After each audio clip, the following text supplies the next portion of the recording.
Hi fams, you're welcome back to the tech. In this video, I'll be showing you how to make your Chrome browser resume to where you left off.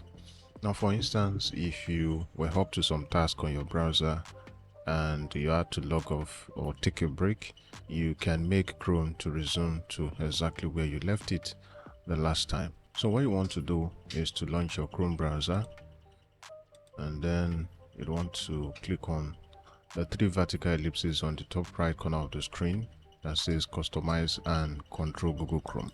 So the next thing is to click on settings, and then from the options on the left you'd want to click on startup, and from here you see these three options. The first one is to open the new tab page, and the second one is continue where you left off. So you want to make sure that you have this tick already. So that's how to make Chrome to resume where you left off. Thank you for watching the video, and I'll see you in the next one.